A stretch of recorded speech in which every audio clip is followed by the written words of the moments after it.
Donald Trump prépare une nouvelle opération militaire contre l'Iran, nom de code Massu. Nouveau nom, nouveau mode opératoire, c'est ce qu'ont fait savoir plusieurs responsables de la Maison-Blanche à NBC News.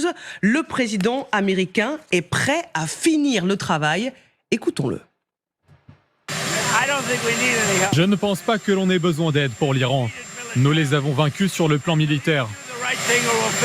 Soit leurs dirigeants feront ce qu'il faut, soit nous terminerons le travail. Allons plus loin pour comprendre ce qui se joue en ce moment. J'ai le plaisir d'accueillir le général François Chauvency.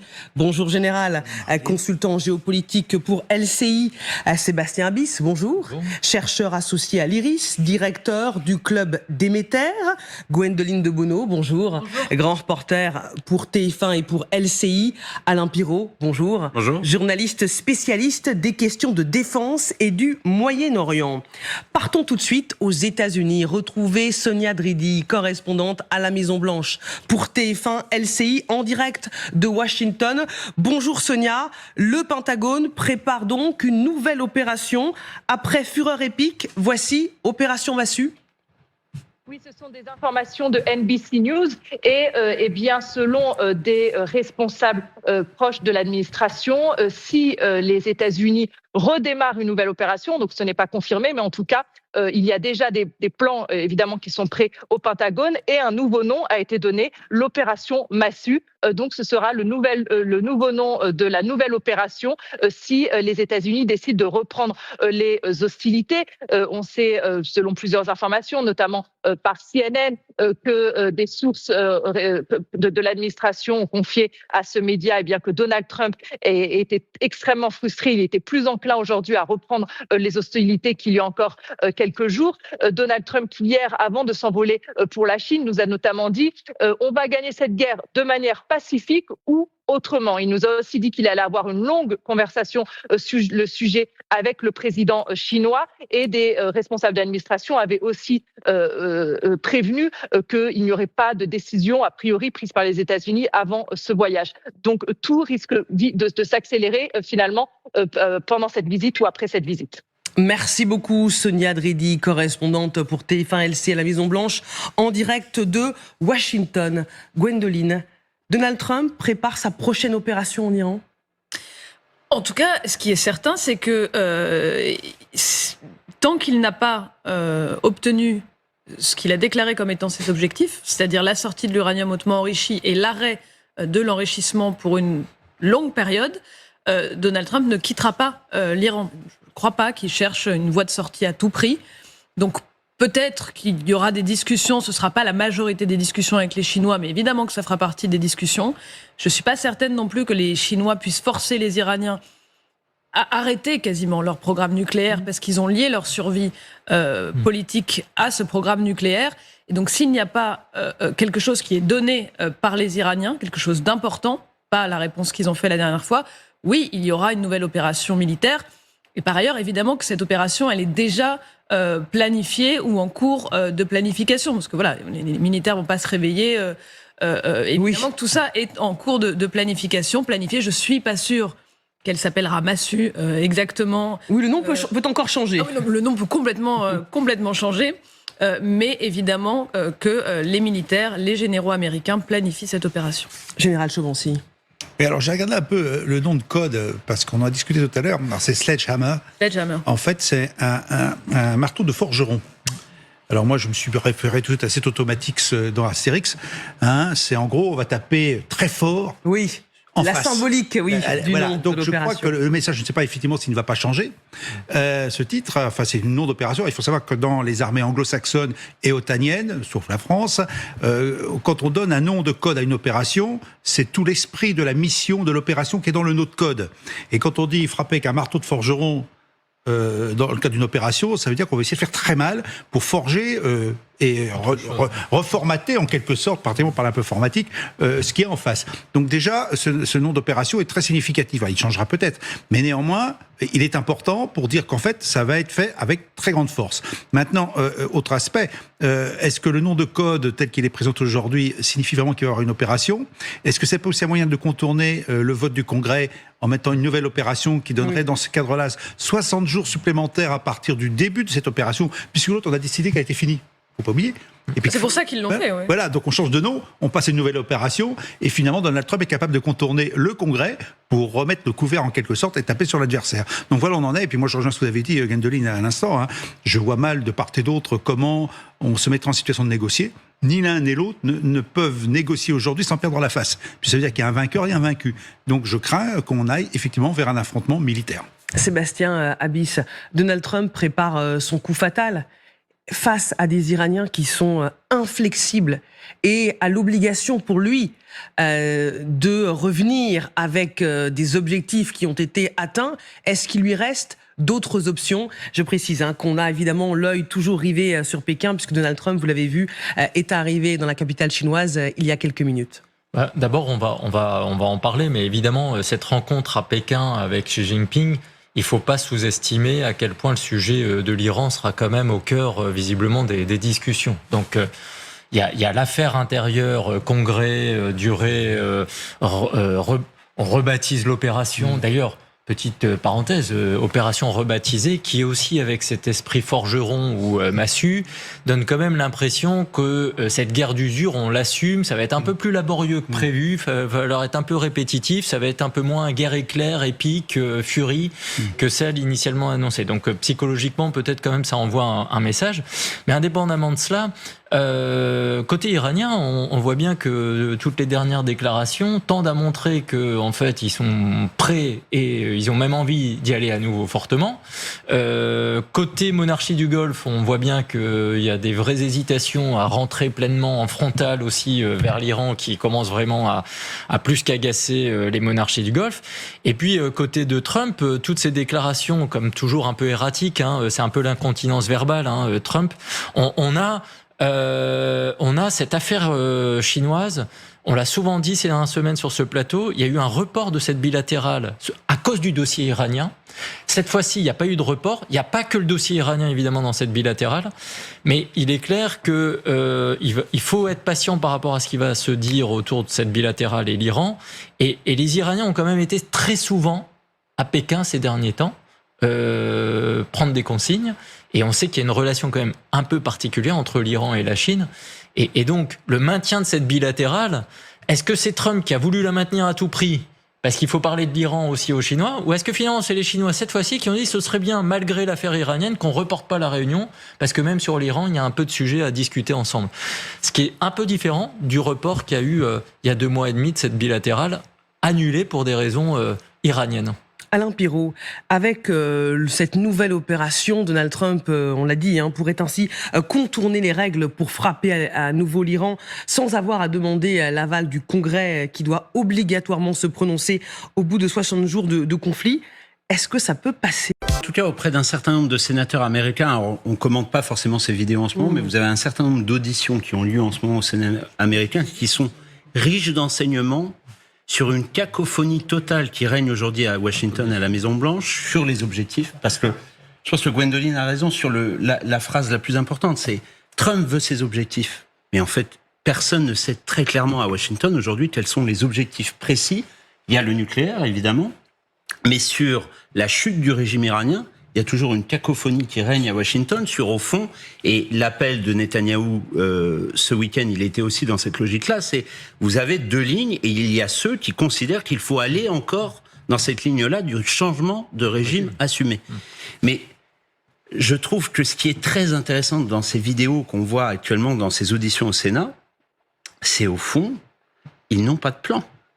En fait, quand vous interrogez Marco Rubio ou un certain nombre de responsables du renseignement américain, ils disent l'idée, c'est d'arriver à la situation qu'on avait avant la guerre. Vous dites tout ça pour ça.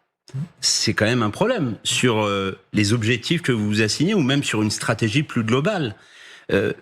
Aucune stratégie n'est apparue dans les auditions sur la manière de libérer le détroit d'Ormuz. Au fond, personne ne sait vraiment si l'opération qui avait été lancée d'escorter les bateaux, il faut la relancer ou pas la relancer. Et dans les auditions, vous voyez à quel point il y a un vide total là-dessus. Vous voyez bien la cacophonie qu'il y a dans les déclarations de Donald Trump, où à la fois il dit « on a gagné » et en même temps il faut encore gagner. Donc en fait, à un moment, vous ne savez plus au fond si tout est déjà remporté ou s'il faut encore aller plus loin. Et je trouve que l'image du général, elle a beaucoup de sens. Un marteau de forgeron, il frappe sur une enclume. Si l'Iran est une enclume, alors je peux vous dire, ça va pas avancer beaucoup sur la manière dont les choses vont se régler, en tout cas. Sauf que normalement, quand on frappe avec un marteau de forgeron, on va frapper sur du métal à qui on va donner une forme. Et il y a l'enclume de l'autre côté. Alors, qui est l'enclume? C'est vraiment l'Iran ou c'est la lame qu'on est en train de forger avec le marteau du forgeron? Mais cette lame qu'on constate, et on le voit dans les récits des renseignements américains, qu'est-ce qu'on constate? Que les capacités, notamment de missiles le long de la côte iranienne, elles sont quasiment intactes. C'est quand même une énorme surprise sur un certain nombre de faits qu'on a pu commenter. En réalité, la plupart des bases missiles ou des lance-missiles le long de ces détroits d'Ormuz sont encore intactes. Là, le narratif américain, il en prend un coup, si on part dans cette logique-là. C'est dans ce contexte général qu'on a appris aujourd'hui qu'après l'USS Alaska, repéré dans le détroit de Gibraltar, un deuxième sous-marin nucléaire américain du même type, de classe OIO, a été repéré à Guam, dans le Pacifique. Est-ce un message adressé à la Chine? En moins de 48 heures, les Américains communiquent sur la présence de 2 sous-marins nucléaires lanceurs d'engins, l'un en Méditerranée, l'autre dans le Pacifique. Juste avant le voyage de Donald Trump à Pékin, comment vous l'interprétez? J'avoue que j'ai du mal à l'interpréter parce que, d'abord, des sous-marins lanceurs d'engins font partie de la dissuasion nucléaire. C'est-à-dire, c'est la capacité de vitrifier... On voit l'île de Guam. Hein. Donc le deuxième sous-marin, l'USS Maine, il est au large de la Chine, sur l'île de Guam. Alors, soit c'est une erreur de communication, soit effectivement c'est un message à la Chine pour dire on rappelle que quand même dans le Pacifique nous sommes là et nous avons les moyens quand même de faire respecter ce que l'on veut faire respecter. Voilà, j'avoue que je trouve que le moment, quelle que soit la cause, n'est pas vraiment opportun. Sortir un sous-marin nucléaire lanceur d'engins dans le contexte actuel d'une visite en Chine de la part de Trump, alors qu'il est à Pékin aujourd'hui, et qu'on en fasse la publicité en quelque sorte. Il faut voir comment c'était communiqué, mais je pense que c'est l'état-major de la marine américaine qui l'a communiqué, enfin je ne sais pas qui l'a communiqué, mais quand même c'est surprenant, et je dirais que, alors dernier point aussi, c'est que, reprenant un peu ce que je dis il y a quelques instants, c'est un moyen pour Donald Trump de rappeler que c'est une grande puissance nucléaire, qu'elle a les moyens de faire, et qui rappelle à tout hasard à la Chine, des fois qu'elle n'aurait pas compris, que tiens, oui, j'ai un sous-marin qui est pas là, qui est pas loin, et qui pourrait faire quelque chose. N'oublions pas non plus que la Chine aujourd'hui était, il y a 4-5 ans, à 300 têtes nucléaires, en gros. On est passé entre 500 et 1000 actuellement, avec l'objectif, me semble-t-il, en 2030-2035, d'avoir 1500. C'est qu'en même temps, vous avez un réarmement nucléaire du côté de la Chine, qui est bien en deçà de ce qu'ont les Américains, qui doivent être à plusieurs milliers de têtes. Hein. Je ne sais plus à combien ils sont, mais c'est des milliers de têtes. Donc, effectivement, il y a cette suprématie. Alors, est-ce que ça fait partie du discours et du message de Donald Trump? Bon, c'est une interrogation. À la fois en Israël, mais aussi dans les pays du Golfe Persique, dans les monarchies arabes du Golfe Persique, et donc pour les obliger, à un moment donné, de faire pression sur les États-Unis pour arrêter les frappes contre l'Iran. Siavosh Ghazi, dernière information Siavosh, pendant que vous nous parliez, je ne sais pas si vous avez déjà quelques informations, c'est Israël qui annonce avoir frappé la présidence iranienne et le Conseil de sécurité à Téhéran. Alors, on n'a pas d'informations. Je n'ai pas cette information pour l'instant, mais on a entendu une détonation donc venant des quartiers du centre de Téhéran. C'est une possibilité parce que déjà hier, il y a eu une frappe contre l'ancien bâtiment du Parlement iranien. L'ancien bâtiment du Parlement iranien est situé donc dans ce périmètre du quartier Pasteur. Là se trouve les bureaux, le palais présidentiel présidentielle, les bureaux du Conseil suprême de la sécurité nationale, et aussi la résidence du guide suprême qui a été détruite totalement samedi lors des premières frappes.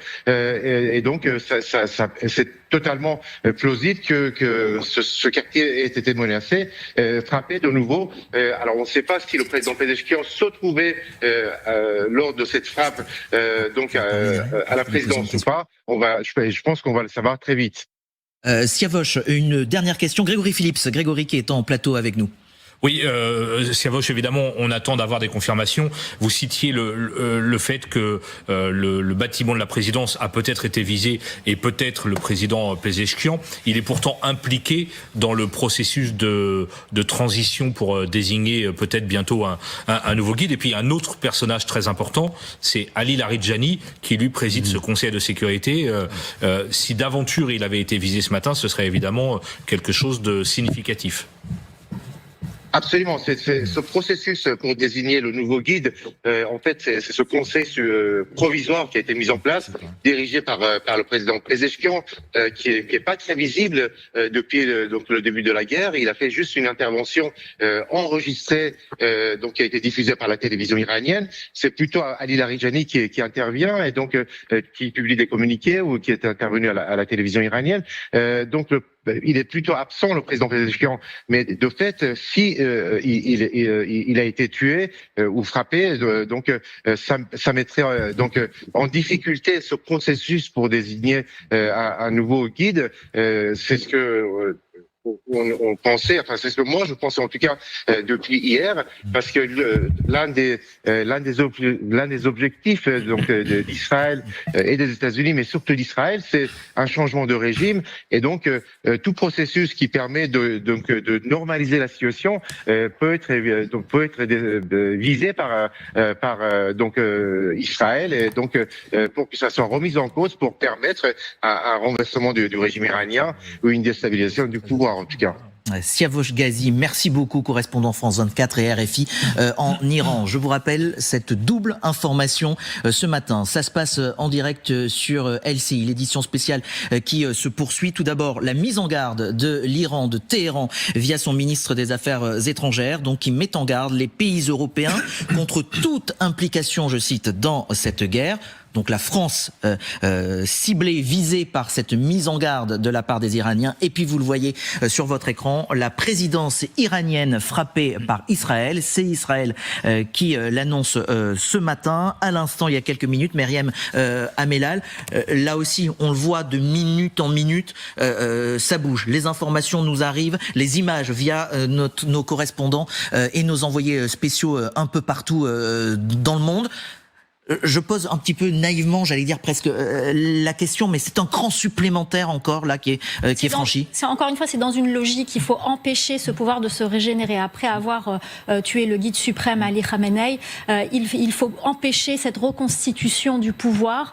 On sait bien que c'est compliqué puisque c'est l'Assemblée des experts composée de 88 mollahs qui doit désigner le futur guide suprême. Ça se fera pas tout de suite, mais continuer à décapiter tous ceux qui sont au pouvoir, qui ont un pouvoir, même si le pouvoir présidentiel en Iran est moindre que celui du guide suprême, mais c'est dans la logique, parce que il faut pas oublier que c'est un régime qui est dans une logique de survie. C'est pour ça que tout ce qui est fait, c'est dans cette logique de survie. Menacer l'Europe par des attaques terroristes ou par des répliques, continuer à frapper les pays du Golfe, continuer à déployer toutes les armes possibles et frapper fort, c'est dans une logique de survie. Donc et de l'autre côté, c'est une autre logique, c'est celle d'empêcher ce régime de se régénérer et d'éliminer cette menace une bonne fois pour toutes. David Rigoulet-Rose. Oui, c'est intéressant là, parce qu'effectivement, sur le plan strictement politique, le président qui est élu, en fait, il a pas, dans le système iranien, il n'a pas de poids réel. Il est très faible. Il est le pouvoir exécutif au sens strict du terme des directives du guide, qui aujourd'hui a été tué. Donc il y a les Iraniens, enfin le régime iranien veut maintenir une apparence de normalité en formalisant le processus de régénération, en disant qu'il y aura la nomination d'un nouveau guide. Et dans l'article 111 de la Constitution, il est prévu effectivement qu'il y a un triumvirat, il y a 3 branches.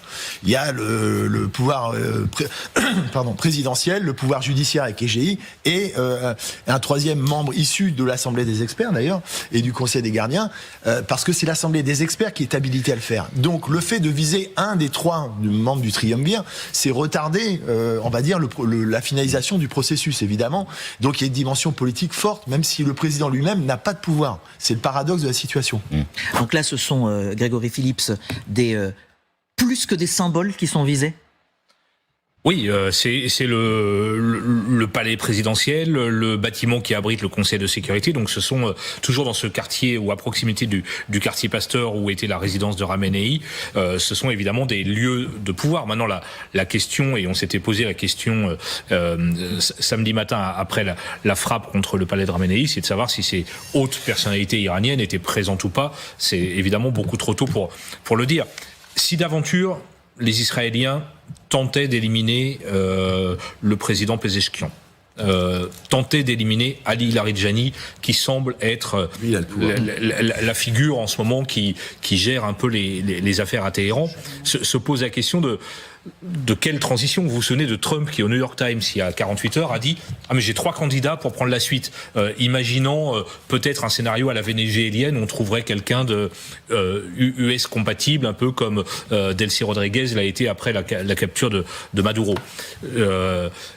À ce stade, je ne vois pas de personnalité appartenant au système iranien qui serait compatible avec un changement ou une transition du régime acceptable par les États-Unis, d'autant plus si on élimine par exemple quelqu'un comme Pezeshkian, qui certes avait des pouvoirs limités, mais dont on aurait pu imaginer que peut-être il aurait pu transiger vers une transition. Rouhani, ou Hassan Rouhani, qu'on a présenté un temps comme un réformateur.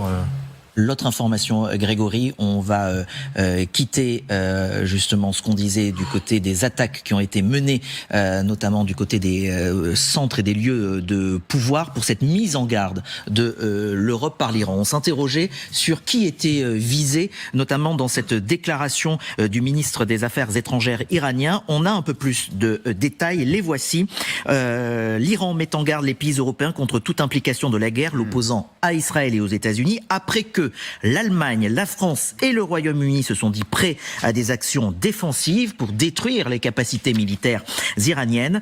Ce serait, je cite, un acte de guerre. Tout acte de ce type contre l'Iran, considéré comme un geste de complicité avec les agresseurs. Voilà, tout acte de ce type serait considéré comme un geste de complicité avec les agresseurs. Bon, là, il n'y a plus de doute, général. Et Valérie, peut-être, la France est clairement visée. Oui, la France, l'Allemagne, le Royaume-Uni, c'est-à-dire ceux qui ont clairement annoncé qu'ils allaient faire respecter leur capacité défensive pour leurs alliés et pour eux-mêmes, en détruisant, et Grégory le rappelait tout à l'heure, à la source ceux qui lancent des missiles ou des drones.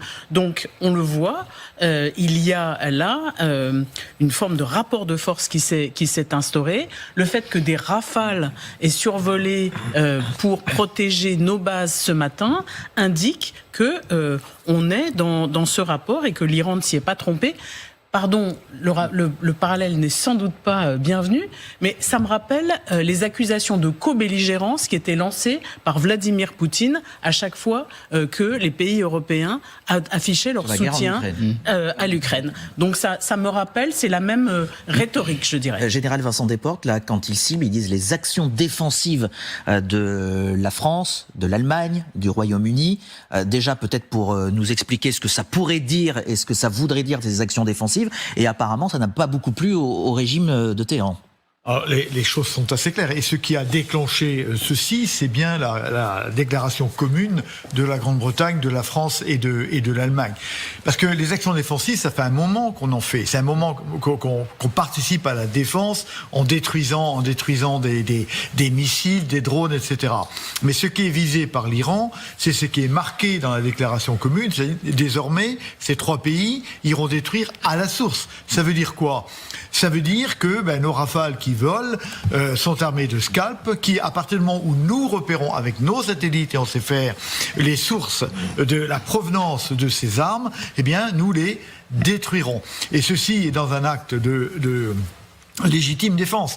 C'est pour ça qu'aujourd'hui, depuis cette déclaration, nous sommes virtuellement en guerre. La France est en guerre. Je crois qu'il faut le dire, le redire. Nous n'avons pas choisi cette guerre, mais nous sommes dans cette guerre et je crois que les Français doivent globalement le comprendre. L'armée iranienne qui vient d'annoncer qu'elle a mené des attaques sur Israël et sur une base américaine au Qatar, une des dernières informations. C'est une fuite en avant.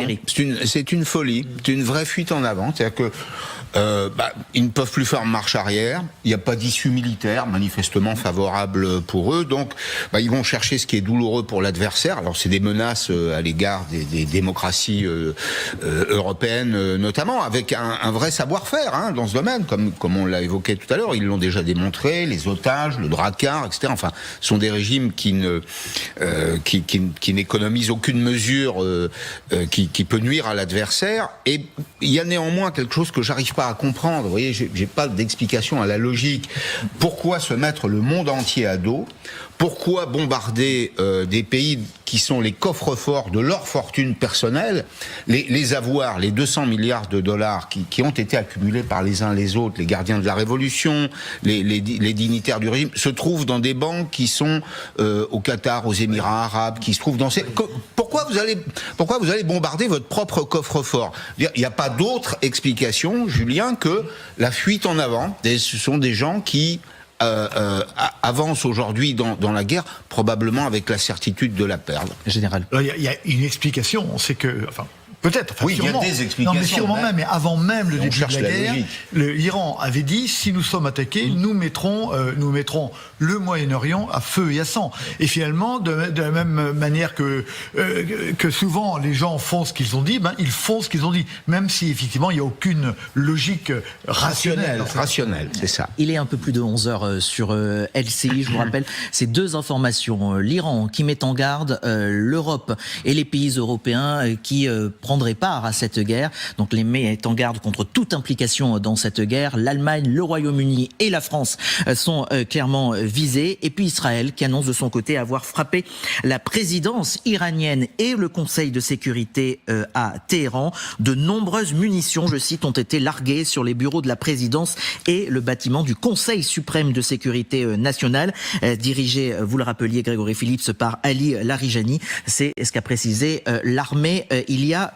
quelques instants. Donc voilà, ça se passe en ce moment même. On vous le fait vivre, bien évidemment, sur LCI. Et à l'instant, ce sont des explosions qui viennent d'être entendues à Doha et à Manama. Donc on voit que ça bouge, que les cibles sont multiples, à la fois en Israël, à la fois au Liban, en Iran, dans les pays, dans les monarchies du Golfe. Là, Valérie, quand on voit cette mise en garde de l'Iran à destination de l'Europe et de la France. On avait vu ces derniers jours un président de la République qui était mobilisé, des conseils de sécurité et qui se sont multipliés. Hier soir. Hier soir, exactement. Hier soir, les déclarations du président, du ministre des Affaires étrangères, le ministre de l'Intérieur qui est mobilisé. On sent bien que cette guerre, je lisais un éditorial ce matin qui disait à l'époque, on voit que les choses évoluent, il y a le conducteur et la France, c'est peut-être aujourd'hui seulement passager, ça change. Oui, et puis ce qu'on voit, on en discutait avec David Rigoulet-Rose avant de rentrer sur le plateau, c'est que on s'interrogeait hier sur la notion d'embrasement de la région. Je crois que l'embrasement est dorénavant manifeste. Il y a la région, le Proche et le Moyen-Orient, et puis maintenant, avec la manière dont l'Europe tente de se défendre, il y a aussi une implication européenne. Il faut dire que, indépendamment de la France, qui évidemment nous intéresse au premier chef, le chancelier allemand a dit partager les objectifs de Donald Trump et de Benjamin Netanyahou, tout en exprimant des doutes sur la méthode. Donc, on le voit, rien n'est tout à fait binaire en cette affaire. Et ça, Valérie, ce sont les images de la présidence iranienne. C'est fourni par l'armée israélienne, par Tsahal. Est-ce qu'on peut expliquer, peut-être, Général Grégory, ce qu'on est en train de voir ici au niveau de ce quartier, de cette présidence iranienne, ces lieux de pouvoir ciblés par Tsahal ? Général Grégory, allez-y. Oui, on se demande qui. Alors, vous savez que je suis brigadier chef quand j'ai fait mon service militaire. Je ne suis pas monté aussi haut dans la hiérarchie militaire. Et je parle d'un temps que les moins de 20 ans ne peuvent pas connaître. Non, c'est... Alors, pour être allé plusieurs fois à Téhéran, je ne connais pas spécialement ce quartier, mais il me semble avoir entendu Siavosh nous préciser qu'on était à proximité dans ce quartier Pasteur du lieu de résidence de Khamenei qui avait été frappé samedi. Juste un mot et pour nous inciter à la prudence, ces images sont issues d'un briefing organisé par le porte-parole de l'armée israélienne qui nous explique donc que ces bâtiments ont été visés. On met évidemment tout le temps, souvent en doute la propagande des belligérants dans une guerre. Il faut être prudent sur l'état de destruction. Pour l'instant, ces images sont fournies par l'armée israélienne et nous saurons sans doute dans les prochaines heures, peut-être que nous aurons des images satellites plus précises pour montrer effectivement la destruction ou non de ces bâtiments et le résultat de ces frappes. Là, c'est l'armée israélienne qui nous communique ces images, évidemment. Et on va aller direction Téhéran, en Iran, où nous retrouvons le correspondant de France 24 et RFI, Siavosh Ghazi. Siavosh, donc Israël qui frappe la présidence iranienne. Est-ce que vous avez de nouvelles informations, Siavosh ? J'ai essayé de vérifier donc une confirmation de ces frappes sur le bureau sur le palais présidentiel et en fait il n'y a aucune confirmation côté iranien donc faisant état d'une frappe contre ce quartier de Pasteur qui est dans le centre de Téhéran pour l'instant donc il faut attendre pour voir s'il y aura une confirmation. En général les médias officiels iraniens annoncent très rapidement de telles choses. Par exemple il y a hier une autre information, une autre alerte qui avait été lancée par l'armée israélienne en demandant aux habitants du quartier de la prison d'Evin d'évacuer leur maison, les appartements, en annonçant qu'ils allaient frapper la prison d'Evin. En fait, il n'y a pas eu de frappe contre la prison d'Evin. Est-ce qu'on est dans la même hypothèse? C'est une possibilité, mais il faut attendre encore un peu pour voir s'il y a une confirmation d'une telle attaque contre le palais présidentiel et les bureaux du Conseil suprême de la sécurité nationale, qui avaient été aussi touchés lors de la première frappe samedi, lorsque le guide suprême iranien a été tué dans sa résidence, qui se trouve dans le même périmètre. C'est-à-dire que là, dans ce périmètre du quartier Pasteur, il y a le palais présidentiel. Ensuite, il y a l'ancien bâtiment du Parlement iranien, le conseil de discernement aussi, le conseil de discernement donc qui regroupe donc des personnalités importantes du pouvoir iranien. Il y a le conseil suprême de la sécurité nationale, la résidence du guide, le siège, les bureaux du chef de l'autorité judiciaire. Donc c'est vraiment le centre du pouvoir iranien qui est réuni dans ce quartier de Pasteur. Donc, des bâtiments avaient été touchés déjà samedi. Pour l'instant, on n'a pas de confirmation donc d'une frappe donc sur le palais présidentiel. En revanche, les Iraniens ont annoncé donc une frappe contre les installations de Natanz, donc dans la région d'Isfahan, et d'autres frappes contre plusieurs villes de province, notamment la ville d'Isfahan, la ville de Shiraz, Tabriz, Karaj et aussi Kermanshah, près de la frontière irakienne. Donc plutôt des bombardements qui sont concentrés dans la partie occidentale de l'Iran. Merci beaucoup Siavosh Ghazi. Je rappelle ces deux informations. Israël qui dit avoir frappé la présidence iranienne, et puis l'Iran qui de son côté met en garde un certain nombre de pays européens dont l'Allemagne, le Royaume-Uni et la France. Écoutez le ministère des Affaires étrangères iranien. Ce serait un acte de guerre. Tout acte de ce type contre l'Iran serait considéré comme un geste de complicité avec les agresseurs. Ce serait considéré comme un acte de guerre contre l'Iran. Défensivement est synonyme d'offensive. Cela n'a aucun sens. Veulent-ils priver l'Iran de sa capacité à se défendre contre les agresseurs? Ce serait regrettable que ces pays prennent parti. Les agresseurs ont déjà fait assez contre l'Iran. They have already done enough against Iran. Et vous l'aurez rectifié de vous-même, le porte-parole du ministère des Affaires étrangères iranien. Claire Cambier, bonjour du service international de TF1 LCI. Quand on a ces deux informations, il est 11h10 sur LCI, à la fois Israël qui dit avoir ciblé et visé et frappé la présidence notamment iranienne, et puis cette mise en garde de la part de l'Iran, on doit le prendre comment? C'est un coup de pression, un avertissement, une alerte sérieuse? C'est un avertissement. Il est certain que les Iraniens se devaient de réagir. Les Européens, France, Grande-Bretagne, Allemagne ont indiqué qu'ils aideraient au niveau défensif. Et c'est vrai qu'on peut se poser la question au niveau défensif, c'est est-ce qu'on va déployer des systèmes de défense anti-aérien? Alors certains médias ont indiqué que la France avait d'ailleurs livré certains de ces systèmes à Chypre, dont sur laquelle une base britannique a été attaquée. Est-ce que ça peut aller plus loin avec des attaques sur, par exemple, les rampes de lancement? Ce serait aussi finalement défensif en soi. Donc, il y a un risque effectivement d'élargissement de cette guerre, avec la question qui est quand même assez importante sur Chypre, territoire européen. Alors pour l'instant, c'est la base britannique qui est attaquée, qui, si je ne m'abuse, ne fait pas partie de l'Union. Elle a un statut, c'est bien ça, c'est un statut très particulier, issu de la colonisation à l'époque des Britanniques de l'île. Territoire britannique, mais qui ne fait pas partie de l'Union. C'est une David Rigoulet-Rose. Oui, non, mais c'est ça, c'est pour confirmer ce que vous dites.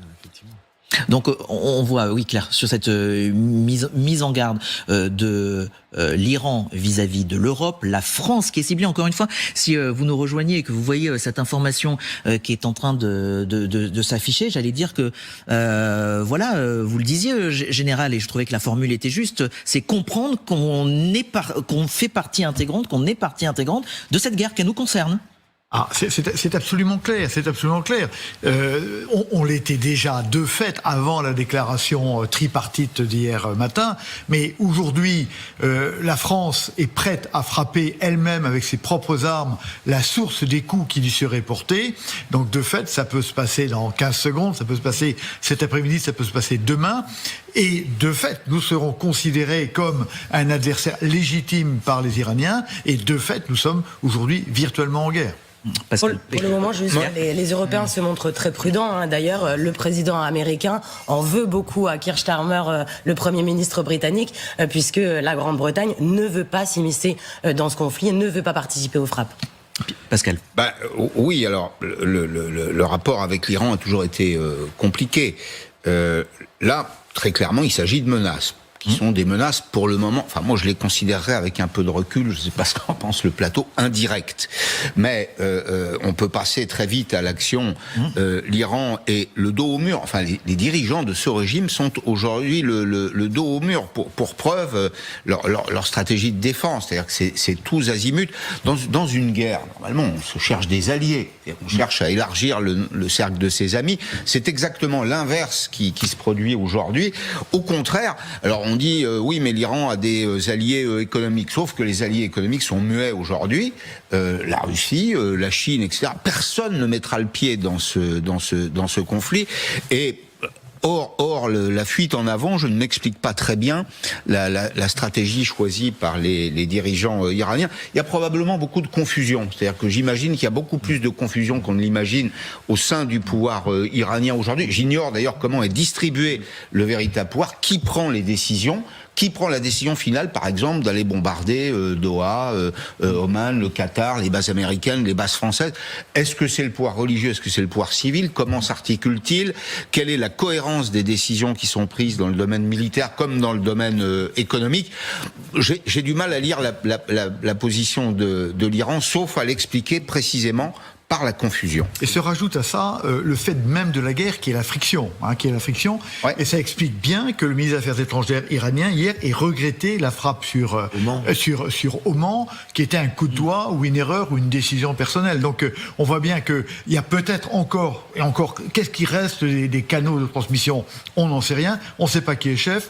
qui sont les chefs, on ne sait pas comment ça communique, et puis il y a la guerre qui amène en permanence des bavures, dont celle dans la frappe sur le Oman. Dernière information, l'armée israélienne qui mène une incursion terrestre dans une zone frontalière du sud-Liban.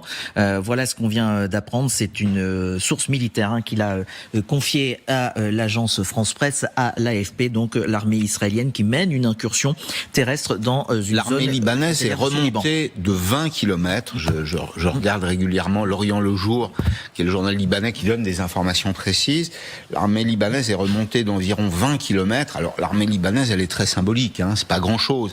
C'est quelques compagnies. Alors il y a pas de moyens il y a pas de chars, il y a pas d'avions, d'hélicoptères. L'armée libanaise est assez indigente aujourd'hui, mais il est significatif qu'elle retrouve une situation qui était à peu près celle des années 80-90, quand l'armée du Liban Sud du général Lahad, c'était une armée qui était supplétive de l'armée israélienne, mais qui assurait une espèce de profondeur stratégique au nord de l'État d'Israël, qui protégeait toutes ces régions, qui a remonté le Hezbollah de quelques kilomètres.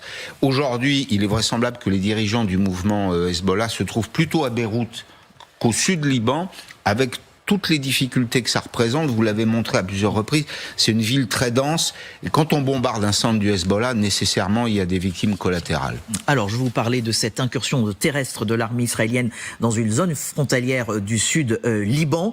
On va retrouver notre correspondant Arthur Saradin sur place à Beyrouth au Liban. Oui, je me trouve en ce moment près de la ville de Saïda. On est à presque 1 heure au sud de Beyrouth et ces embouteillages monstres de personnes qui fuient le sud de Liban.